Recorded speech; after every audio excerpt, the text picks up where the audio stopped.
Эмбүк төллөөлж байна. Ясан зүрх. Зохиолч Колин Хүүвэр. Орчуулсан Пүрэвхүүгийн Саруул. Зохиолыг уншсан Уранбатын Мөнгөн Цэцэг.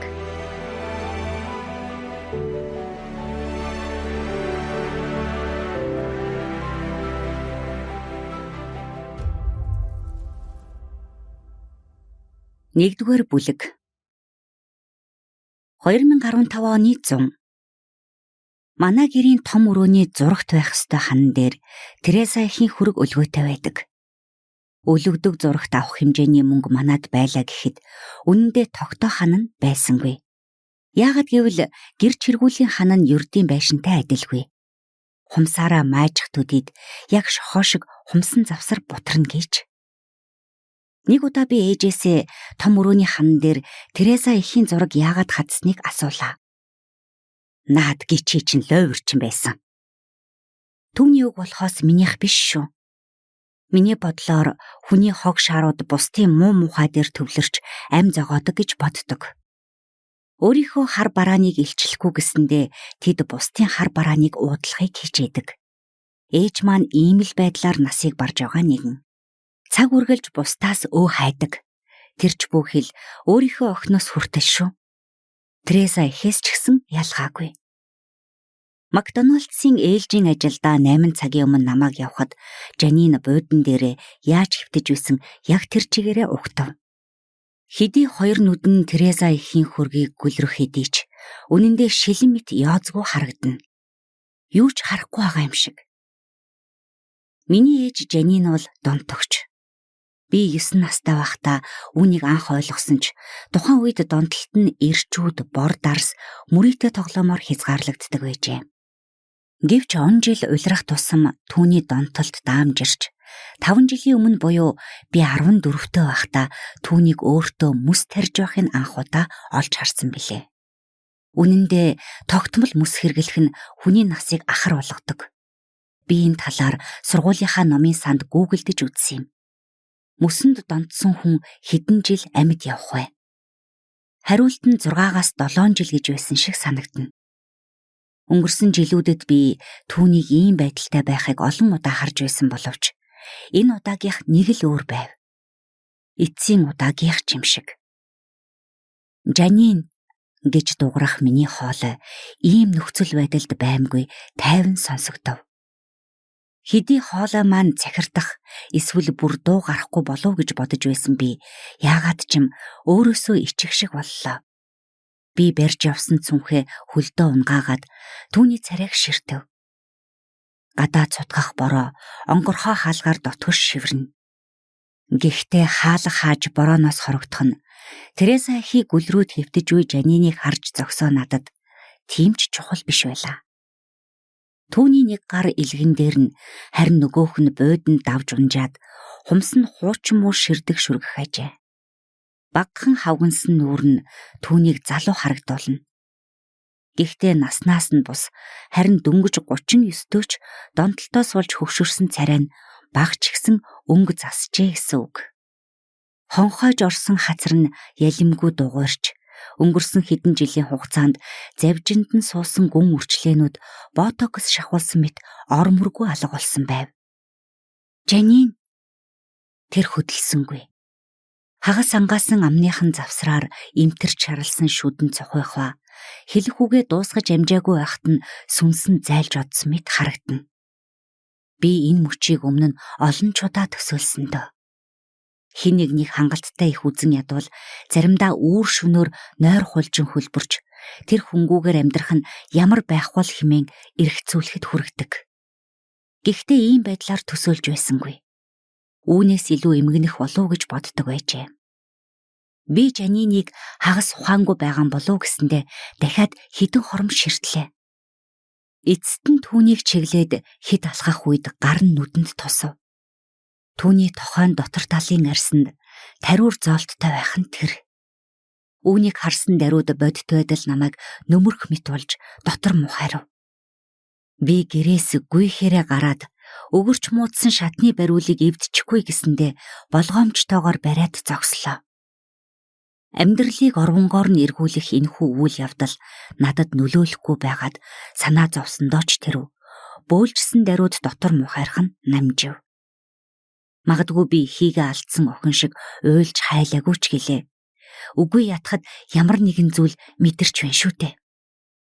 Ажлынхаа цамцны ханцуугаар амаа шудраад харанхуй тэнгэрээс асгарах бороог үл ажиран шатан дээр лагхийн суув. Үс хувцс маань шалб норжээ. Нүүрч гисэн ялгаагүй. Гэхдээ хоёр хацрын минь даган урсах энэ шингэн зүйл нулимс биш. Харин борооны усан туслууд. Нүд минь нойтонч, зүрх минь хуурай байлаа. Би нүдээ анж, нүрээ хоёр алгаараа дараад чулуун зүрхтэй болсон нь миний хүмүүжлээс эсвэл төрөлхийн эсхийг эргцүүлэх гэж оролдов. Ер нь ямар хүмүүжил хүнд хамгийн муугаар нөлөөлдөг юм бол? Хайр халамжаар хучуулж, амьдралын хатуу хөтөөг мэдлгүй явсаар амиа аргацаах чадваргүй нэгэн болох. Эсвэл над шиг орчинд өсөх нь үү? Үннийг хэлэхэд би өдийг хүртэл амиа аргацааж л сурсан. Ажил хийж идэх хоолоо өөрөө авчих насанд хүрэхээс өмнө өлссөндөө унтаж чадахгүй орондоо хөрвөөх үе надад бишгүй тохиож байжээ. Харин хоосон гэдэс хоржгонох нь миний гидсэнд амьдардаг ханад цадхаа мэдхгүй ховдог муурын өлссөндөө гаргадаг дуу чимээ гэж Жанин надад нэг удаа итгүүлсэн юм. Тэрнээс хойш би өлсөх бүртээ тэрхүү муурын талаар боддог болсон бөгөөд хоол хайн гидсний минь өнцөг болон бүрийг нэгжиж байна гэж төсөөлдөг болов. Тэрч бүхэл заримдаа хооллохгүй бол намайг дотроос минь идэхгүй гэж айсандаа гарт дайралцсанараа үлийг нь дарахыг хичээдэг байв. Жанин намайг нэг удаа удаан орхиж явснаас болж би хогийн савнаас муудсан гадил бас өндөгний хайлс ухаж идснээ сандаг. Тэрч бүхэл бойдингийн зөөлөвчний чигжээсийг идэх гэж үдсэн боловч хоолоо давамгүй аргуу учраас болж үлээ. Энэ мэтчлэн бага нас минь гидсэн дэх өлсгөлэн мууранда идүүлчихвээ гэсэн айдастайгаар өнгөрсөн юмдаг. Үнэн дээр тэр намайг нэгээс илүү хоногоор хайж явсан уу гэдгийг би баттай хэлж чадахгүй ч гэлээ. Хүүхдийн хувьд ганцаараа өнгөрүүлэх цаг хугацаа ердийнхөөс удаан санагддаг болохоор тэр биз.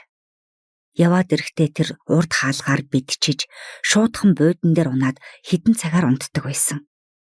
Харин би түүнийг ганцааранг нь орхихоос айсандаа буудангийн нөгөө өнцөгт өвдгөө тэврээд унтдаг байлаа. Согтуу ирснийхээ маргааш өглөөн нь тэр гал тогоонд өглөөний цай бэлдээд зогсож байдагч өглөөний цай гэж хэлэхэд бас хэцүү.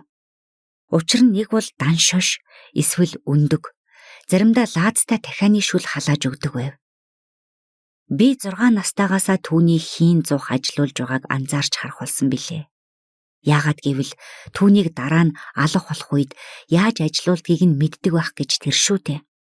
Ер нь хийн зуух ажилуулж мэдэхгүй бол гидсэн дэх өлсгөлэн муурандаа идүүлнэ гэж айхдаа ийм зүйл өөртөө заадаг 6 настангууд хэр олон бол. Магадгүй аз эзэн асуудал биз. Ихэнх хүүхдэд нас барсныхан дараа сайнаар дурсах ээж аав заяадаг бол үлдсэн хэдд нь өгснийхээ дараа л сайн эцэг их болох хүмүүс олддог байх.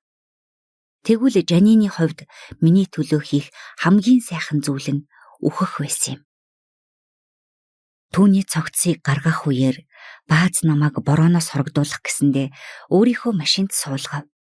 Тэд цогцыг цагаан давуугаар бүтээн дамнуурга дээр авч гарч ирээд моргийн машины ард хийлээ. Үнэн дээр түргэн тусламжийн машин дуудах шаардлагач байсангүй. Яагаад гэвэл энэ жижигхэн хотын 50-аас доош насныхан бараг бүгдээрээ донтолтоос улж нас ордог. Ямраасаа үл шалтгаалan бүгд үхэлд хүргэдэг. Би машины шилэнд хацраа нагаад тэнгэр өөд харах гэж хичээлээ. Нүдэнд харагдах од бүхэл сар чалга. Харин хаа нэгтээ аянга цахилж нүгэлтэн харлах борооны үүлийг гэрэлтүүлэх ажээ. Таарчтай. Бааз арын хаалга онгойлгоод явган сув. Бороо намжиж шиврэх төдий болсон учраас түүний нүур нойтонч хөлөрсөн мэт харагдана. Чамд ямар нэгэн тусламж хэрэгтэй юу? Химэн тэр асуув. Би толгой сэгсэрлээ. Хин нэгэнтэй ярих уу? Чи миний гар утсыг ашиглаж болно шүү. Би дахин толгоос ихсрээд "Зүгээрээ одоо би гэртээ орж болох уу?" гэж асуув. Ээж маань эцсийн амьсгалаа хураасан тэр гэр чиргүүлд яагаад орох гэсний би хэлж мэдэхгүй ч яг одоо надад өөр сонголт байсангүй.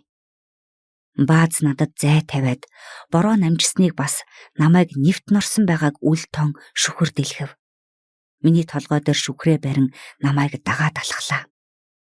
Би Баазыг сайн мэдэхгүй ч хүү Дакотаг нь бол мэднэ. Үнэн дээр хүүг нь олон талаар мэдэх бөгөөд мэддэхтэй ч харамсахгүй тохиодог. Харин Бааз хүүгээ ямар хүн гэдгийг нь мэддэг болов. Бааз өөрөө дажгүй хүн шиг санагддаг. Тэр ээж бит хоёрт тийм ч их төв бодож байгаагүй. Заримдаа тэр эргүүл хийж байхдаа манай энэ хавар ирдэг. Ирэх болгондоо эндээс аваад яваач гэж намайг гойх байх гэсэн аятай надаас ямар байгааг минь асуудаг байв. Гэхдээ би түүнээс гойж байгаагүй. Яагаад гэвэл над шиг хүмүүс юу ч болоогүй мэт дүрсгэхдээ гарамгаа болсон байдаг.